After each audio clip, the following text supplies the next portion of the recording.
ക്രിസ്തുവിൻ്റെ സമാധാനം നിങ്ങളോടുകൂടി ഉണ്ടായിരിക്കട്ടെ. വചനകിരണത്തിലേക്ക് ഏവർക്കും സ്വാഗതം. ഒരു കാലത്ത് ക്രിക്കറ്റ് ലോകം മുഴുവൻ കാത്തിരുന്ന ഒരു നിമിഷമുണ്ടായിരുന്നു. അത് ക്രിക്കറ്റ് ഇതിഹാസം സച്ചിൻ ടെണ്ടുൽക്കറുടെ 100ാം സെഞ്ചുറിയായിരുന്നു. വർഷങ്ങളായ ക്രിക്കറ്റിന്റെ രാജപാതയിൽ അദ്ദേഹം നടത്തിയ യാത്ര അനവധി നേട്ടങ്ങൾ നിറഞ്ഞതായിരുന്നു. സച്ചിൻ 99 സെഞ്ചുറികൾ അതിനോടകം നേടിക്കഴിഞ്ഞിരുന്നു. എങ്കിലും ഒരൊറ്റ നേട്ടം മാത്രം ബാക്കിയായിരുന്നു, 100ാം സെഞ്ചുറി.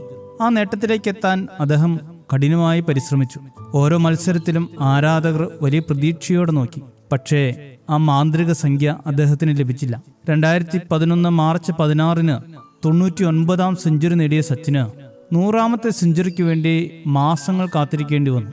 ഈ നീണ്ട ഇടവേളയിൽ അദ്ദേഹം 7 അർദ്ധ സെഞ്ചുറികൾ നേടി.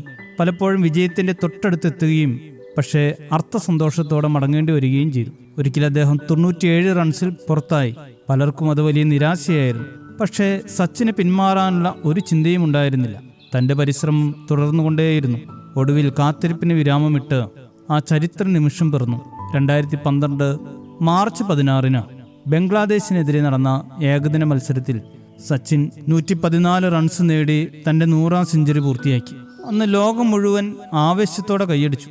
51 സെഞ്ചുറികൾ ടെസ്റ്റ് മത്സരത്തിലും 49 സെഞ്ചുറികൾ ഏകദിന മത്സരങ്ങളിലുമായി അദ്ദേഹം ആകെ 100 സെഞ്ചുറികൾ എന്ന ലോക റെക്കോർഡ് സ്ഥാപിച്ചു. ഇന്ന് വരെ ആർക്കും തൊടാനാകാത്ത റെക്കോർഡായി ഇത് നിലനിൽക്കുന്നു.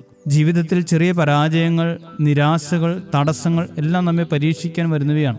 സച്ചിൻ 97 പുറത്തായപ്പോൾ അദ്ദേഹം പിന്മാറിയിരുന്നുവെങ്കിൽ അദ്ദേഹത്തിന്റെ 100ാം സെഞ്ചുറിയുടെ മഹത്വം ലോകം കാണുമായിരുന്നില്ല. ഒരു വർഷത്തിലധികം തന്റെ ലക്ഷ്യത്തിനു വേണ്ടി അദ്ദേഹം കഠിനമായി പരിശ്രമിച്ചു. അദ്ദേഹത്തെ മാതൃകയാക്കേണ്ടിയിരിക്കുന്നു. ജീവിതത്തിൽ ചെറിയ പരാജയങ്ങളിൽ പതറിപ്പോകുന്നവർ സച്ചിനെ കണ്ട് പഠിക്കേണ്ടിയിരിക്കുന്നു. 100ലേക്ക് എത്താൻ ഒരുപക്ഷെ കഠിനമായി കൂടുതൽ കാലം പരിശ്രമിക്കേണ്ടി വരും.